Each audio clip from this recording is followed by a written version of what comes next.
Om Namo Bhagavate Vasudevaya. Om Namo Bhagavate Vasudevaya. Narayana Namaskritya Naram Narottam Devim Saraswatim Vyasam Tato Jayam Didye Nashtapraya Shyavatreshu Nityam Bhagavate Sevaya Bhagavati Uttam Shloke Bhaktir Bhavati Naistiki. So continuing with the discussion on Srila Prabhupada Lilamrita by Satsvarup Das Goswami, Volume 2, Planting the Seed, New York City, 1965 to 1966. Chapter 20th, Stay High Forever. So Prabhupada's preaching has started in the 26th 2nd Avenue. He also did Kirtan at Washington Square Park.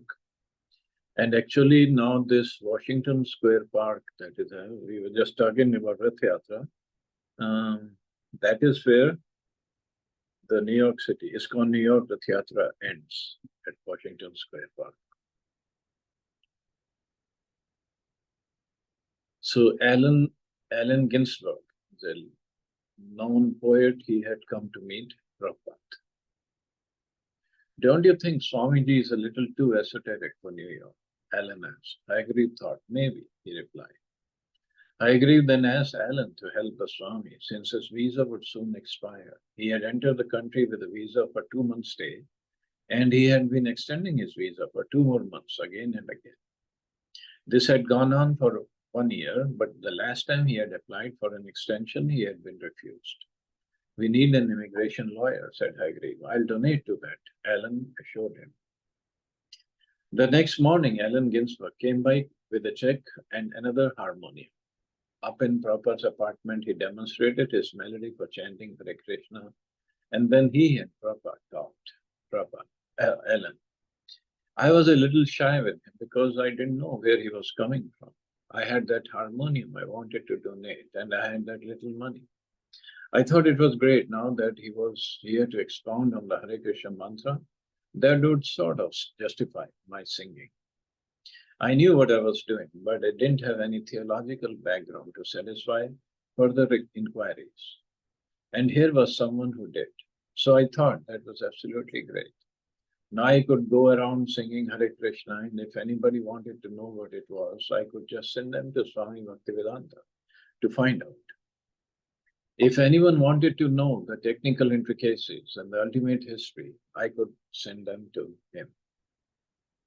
He explained to me about his own teacher and about Chaitanya and the lineage going back. His head was filled with so many things and what he was doing. He was already working on his translations. He always seemed to be sitting there just day after day and night after night. And I think he had 1 or 2 people helping him. Prabhupada was very cordial with them, quoting a passage from Bhagavad Gita where Krishna says, whatever a great man does, others will follow. He requested Allen to continue chanting Hare Krishna at every opportunity so that others would follow his example. He told about Lord Chaitanya's organizing the first civil disobedience movement in India, leading a Sankirtan protest march against the Muslim ruler. Allen was fascinated. He enjoyed talking with the Swami.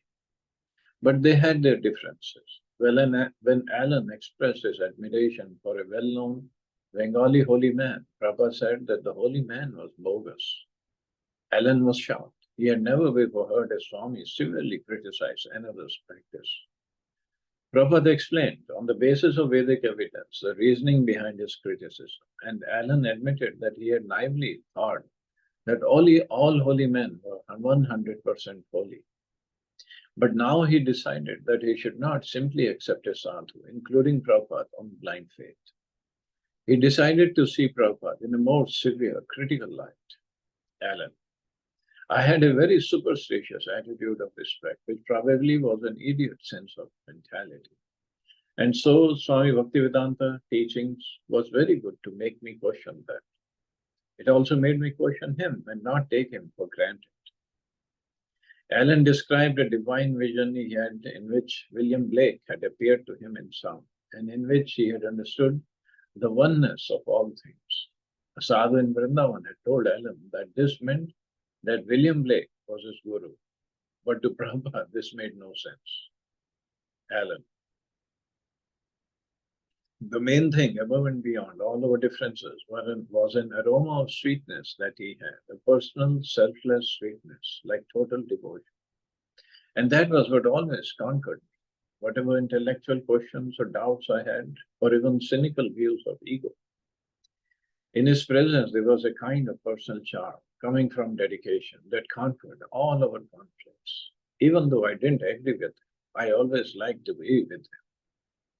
Alan agreed at Prabhupada's request to chant more and to try to give up smoking. Do you really intend to make these American boys into Vaishnavas? Alan asked. Yes, Prabhupada replied happily. And I'll make them all Brahmins. Alan left a $200 check to help cover the legal expenses for extending the Swami's visa and wished him good luck. Brahmins.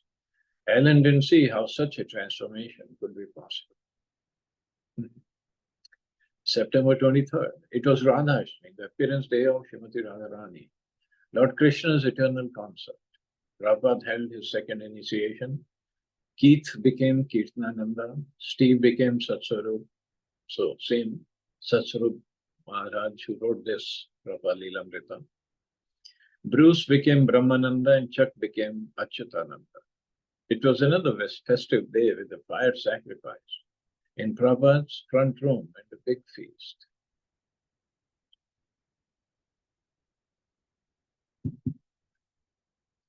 So yes, all these devotees, they did plenty of service, wonderful service for Prabhupada.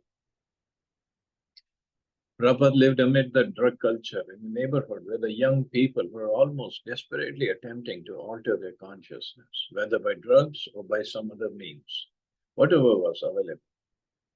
Prabhupada assured them that they could easily achieve the higher consciousness they desired by chanting Hare Krishna. It was inevitable that in explaining Krishna consciousness, he would make allusions to the drug experience, even if only to show that the two were contrary paths. He was familiar already with Indian sadhus who took ganja and hashish on the plea of aiding their meditations. And even before he had left India, hippie tourists had become a familiar sight on the streets of Delhi. The hippies liked India because of the cultural mystique and easy access to drugs. They would meet their Indian counterparts who assured them that taking hashish was spiritual. And then they would return to America and perpetuate the misconceptions of Indian spiritual culture. So there's nothing spiritual about it, but this is how it's spread in India. I mean, if you go to special places like Rishikesh, although it's very, very holy place, very sacred, but find plenty of these kind of people over there. And also, if you go to some hilly areas, and one place, I'm forgetting where it was, and it was full of Russians, hilly area. And I asked the taxi wala, why so many Russians here? And he was smiling. He said, you want to find out? No, I said, no, I don't want to find out. I just want to know from you. He said, because of drugs. This place is full of drugs and drug addicts. So they just come here because it's free. Nobody's going to put them in jail for that. Sad, very sad situation. And then they think they are making progress spiritually. Even in Delhi, this Paharganj area is full of drugs and drug addicts, full of them. It was a way of life. The local head shops carried a full line of paraphernalia, marijuana, LSD, peyote, cocaine, and hard drugs like heroin and barbiturates were easily purchased on the streets and in the parks. Underground newspaper reported important news on the drug scene, featured a cartoon character named Captain High.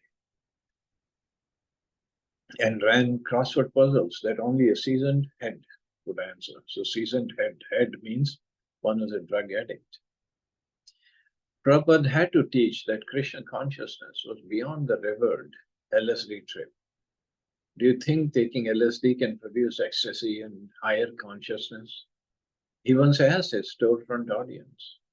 Then just imagine a room full of LSD. Krishna consciousness is like that. People would regularly come in and ask Swamiji's disciples, do you get high from this? And the devotees would answer, oh yes, you can get high just by chanting. Why don't you try it? So, time, place, circumstance, whatever works, you preach like that. Greg Sharp, Brahmanand's brother, he hadn't tried LSD, but he wanted higher consciousness. So he decided to try the chanting. Greg, I was 18. Everyone on the storefront had taken LSD, and I thought maybe I should too, because I wanted to feel like part of the crowd.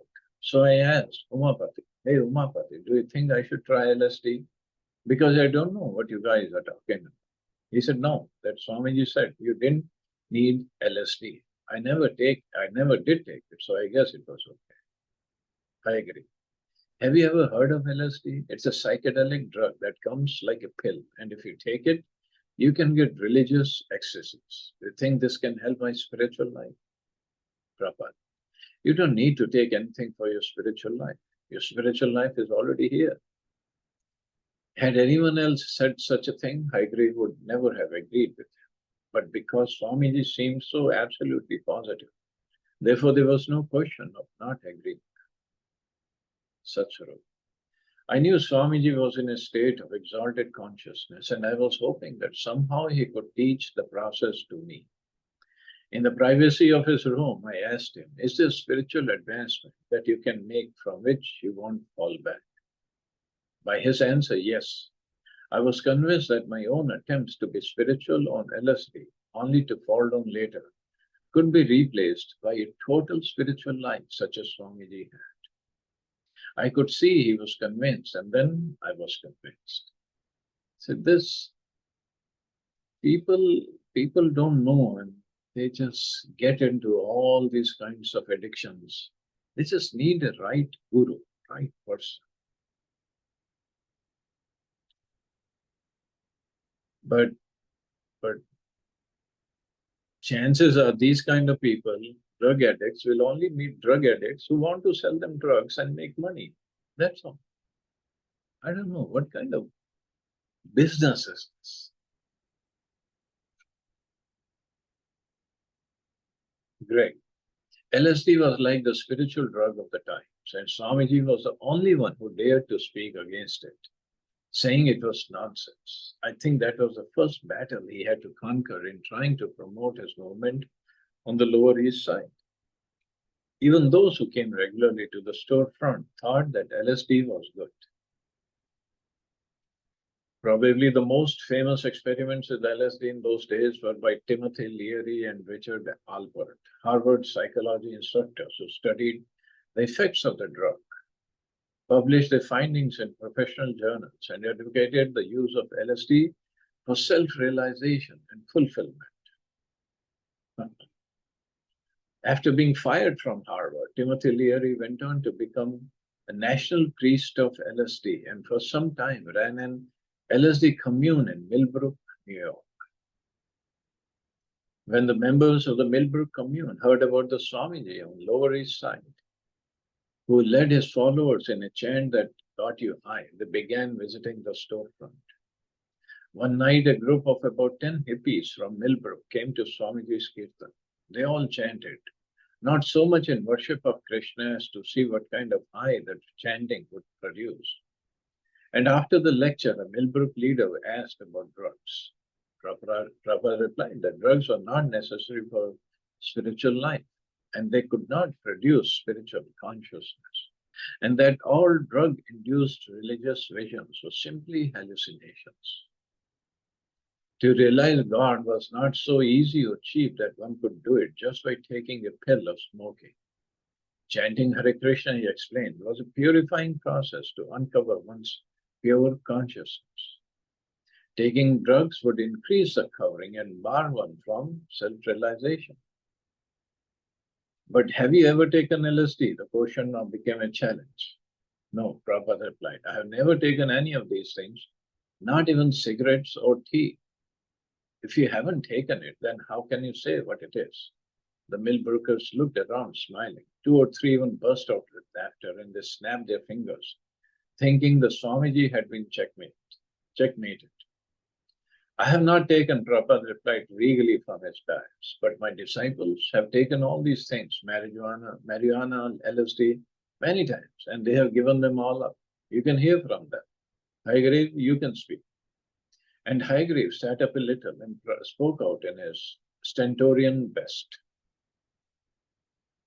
Well, no matter how high you go on LSD, eventually reach a peak and then you have to come back down. That's like traveling into outer space in a rocket ship. He gave one of Swamiji's familiar examples. Your spacecraft can travel very far away from the Earth for thousands of miles, day after day, but it cannot simply go on traveling and traveling. Eventually, it must land. On LSD, we experience going up, but we always have to come down again. That is not spiritual consciousness. When you actually attain spiritual or Krishna consciousness, you stay high. Because you go to Krishna, you don't have to come down. You can stay high forever.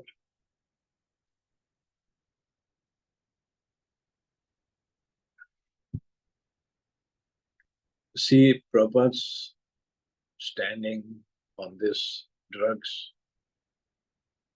And then I'm sure you all remember that movie by Devanand, Hare Krishna, Hare Ram. And he in that movie, he was showing that ISKCON devotees take drugs. And it had such a bad vibrations in India. I mean, they really painted a bad image of ISKCON devotees. So Prabhupada, when he was in India at that time, I think the movie came out in 70s, early 70s sometime. And Prabhupada told his disciples came out, this movie is putting painting a picture of devotees. Prabhupada said, oh, well, see, everybody is listening, saying Hare Krishna, they're hearing Hare Krishna, Hare Rama, chanting. So it's good. Prabhupada made the positive thing, let the positive thing come out of such negative publicity. But one day, and this was told by one of the disciples, in public, Prabhupada would say something like, oh, it's good. So many people are chanting Hare Krishna name because of that movie. Well, one day, Devanand came to see Prabhupada in Juhu Temple. And Prabhupada refused to meet him. He said, he painted my followers, my disciples in bad image, bad picture. I wouldn't want to see.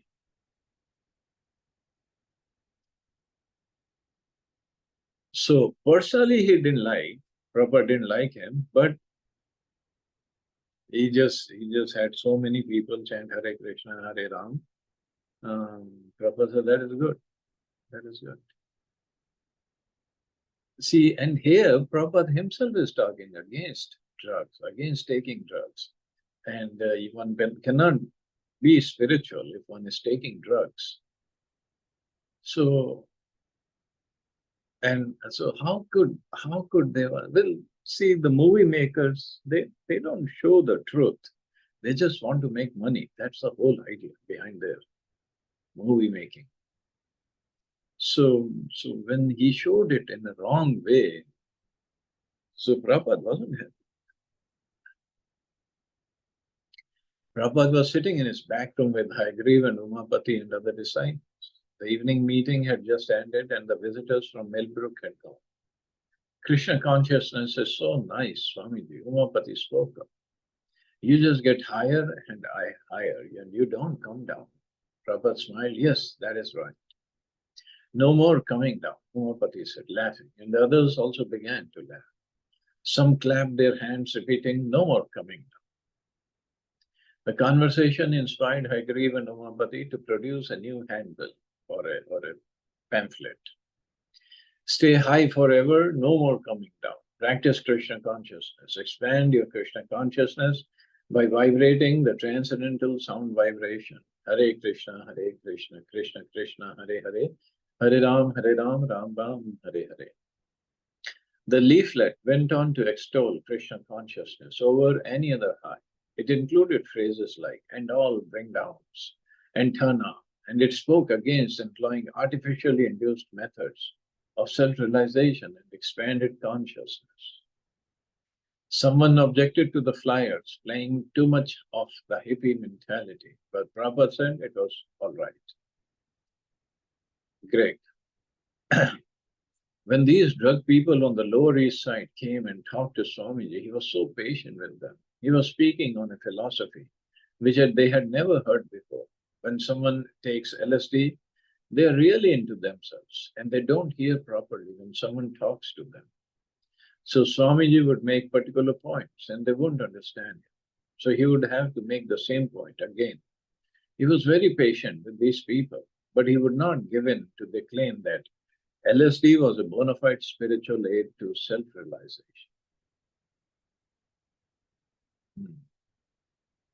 So, October 1966. Tompkins Square Park was a park on the Lower East Side. On the south, it was bordered by 7th Street with its 4- and 5-storied brownstone tenements. On the north side was 10th with more brownstones, but in better condition, and the very old small building that housed the Tompkins Square branch of the New York Public Library. On Avenue B, the park's east border, stood St. Bridget's Church, built in 1848. Wow. When the neighborhood had been entirely Irish. The church, school, and the rectory still occupied much of the block and the west border of the park. Avenue A was lined with tiny old candy stores, selling newspapers, magazines, cigarettes, and egg cream sodas at the counter. There were also a few bars, several grocery stores, and a couple of Slavic restaurants, specializing in inexpensive vegetable broths, which brought Ukrainians and hippies side by side for bodily nourishment. The park's 10 acres held many tall trees, but at least half the park was paved. A network of 5-foot-high, heavy wrought iron fences weaved through the park, lining the walkways and protecting the grass. The fences and the many walkways and entrances to the park gave it the effect of a maze. Since the weather was still warm and it was Sunday, the park was crowded with people. Almost all the space on the benches that lined the walkways was occupied. There were old people, mostly Ukrainians, dressed in outdated suits and sweaters, even in the warm weather, sitting together in clans, talking. There were many children in the park also, mostly Puerto Ricans and blacks, but also fair-haired, hard-faced slum kids racing around on bikes or playing with balls and frisbees. The basketball and handball courts were mostly taken by teenagers, and as always, there were plenty of loose running dogs. Okay, so this is again Kirtan. Prabhupada led the Kirtan here, but very memorable event. So we'll take it up tomorrow. See anybody has any questions or comments.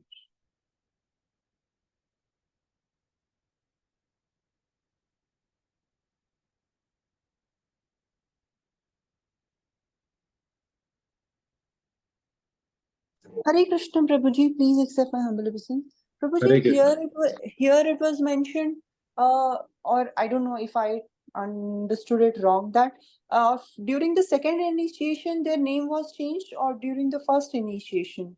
Because it's mentioned that they had their second initiation. Oh, second initiation means second time. It's different batch. Oh, okay. Oh, okay.